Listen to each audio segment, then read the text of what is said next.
this video will show an example, a quick example of solving one-step equations.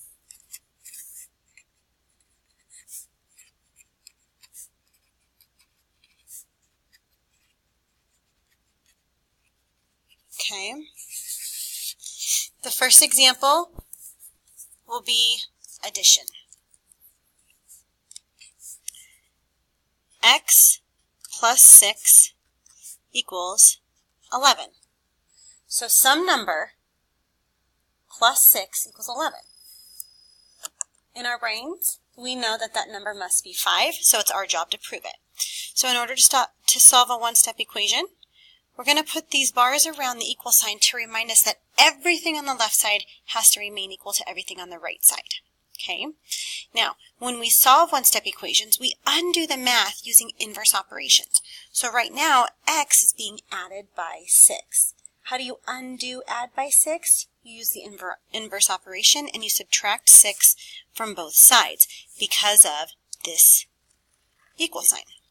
If I do something to the left side, I have to do the same thing to the right side. When I have positive 6 and negative 6, those are opposites. You put them together, you get 0. And what I'm left with on the left side is x, and that's equal to 5. And we were hoping that was so. Let's check our work and make sure we're correct. Rewrite the equation, x plus 6 equals 11, when x equals 5.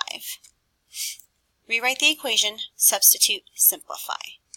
Plug in 5 for x, add to 6, maintain 11. 5 plus 6 is 11. Since this side and this side proved to be equivalent, then we know that we've done our math right over here. The second example will be when we are subtracting. So 4 is equal to m minus 9. Okay? It looks like we've put the variable on the other side, but that doesn't matter. The rules are still the same. Okay? We want to isolate the variable by undoing the math. So let's draw our bars first. Okay? Right now m is being subtracted by 9, so in order to undo the math, the inverse operation would be to add 9 to both sides. Okay? I like this little equal bar there. Now, if I worked left to right, I could see that when I add 9 plus 4, I get 13, and that should equal m. So I believe 4 will equal m minus 9 if m is 13. So let's check our work and see if we're right. So we're going to rewrite our equation just as it was stated. If m were equal to 13, because I said it was so, now we're going to substitute. And now we're going to simplify. 13 minus 9 is 4. Since 4, the left side and the right side remained equivalent, we're good to go. Our third example is with multiplication. Okay? So something like 6x equals 18. I know in order for 6 to be multiplied by some number to equal 18, that number must be 3. So I need to prove that x equals 3. So let's go ahead and draw our bars. Notice how this remains the same. Everything on the left side is equivalent to everything on the right side. Right now, x is being multiplied by 6. How do you undo multiply by 6? You use the inverse operation and you divide both sides by 6.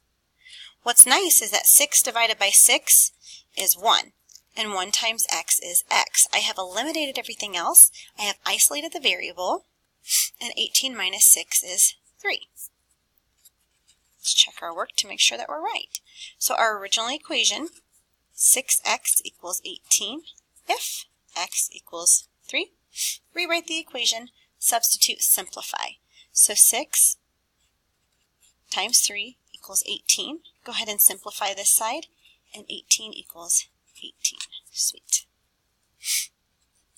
Sometimes you'll get a tricky one, okay, where you'll have something like 2/3 m equals 4, which means 2/3 of some number equals 4. Now, we learned in class that if I were going to do the inverse operation here, divide by 2/3, that if I'm dividing both sides by 2/3, it's the same thing as multiplying both sides by the reciprocal of 2/3. So I'm going to multiply both sides by the reciprocal. What's nice is that the numerator and the denominator there will cancel out, and the numerator and the denominator there will cancel out, which means I'm left with 1 and 1 and 1 and 1, which multiplied together give me 1. Okay, that's the multiplicative identity. I'm left with 1 equals. Well, m equals. Now 4 times 3 halves, I'm going to turn this into a fraction so I can multiply straight across. 4 times 3 is 12. 1 times 2 is 2. Let's go ahead and simplify this a little bit further, and m has to be 6. So 2/3 of 6 equals 4. Let's check our work to make sure we are correct.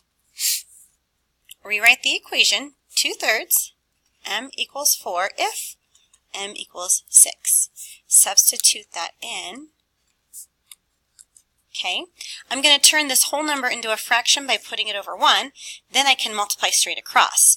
2 times 6 is 12, divided by 3 is 4. I know I've done my math correctly. Okay, we're going to do one last example. We're going to show one with division. Okay, all right.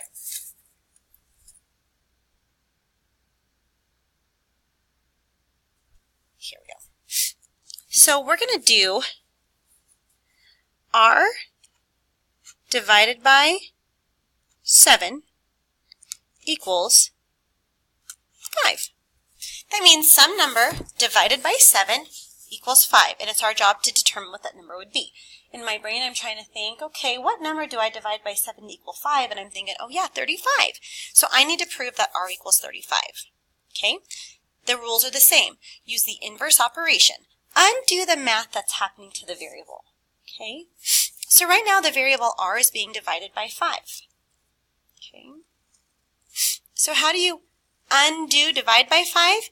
Well, you multiply both sides by 5 because the inverse of division is multiplication. So I multiply this side by 7 and I multiply this side by 7. Now again, this is a fraction, this is a whole number. Put this number over 1 and then you're multiplying a fraction by a fraction. What's nice is when I do that, I notice that the numerator of the first fraction and the denominator of the second fraction are the same number, so those become 1. All I'm left with on the left side of my equation is r, and 5 times 7 is 35, and that's great news. Let's check our math. Okay, so rewrite the original equation, r divided by 7 equals 5 if r equals 35. Okay, I'm saying that some number divided by 7 will equal 5 if that number is 35. Now I'm going to substitute this number in for r, and I'm going to write 35 divided by 7 equals 5. When I simplify 35 divided by 7, I get 5, which is equal to 5, and there I go. Okay, so each time I've isolated the variable using inverse operations. Okay, think about it like undoing the math that's happening to the variable.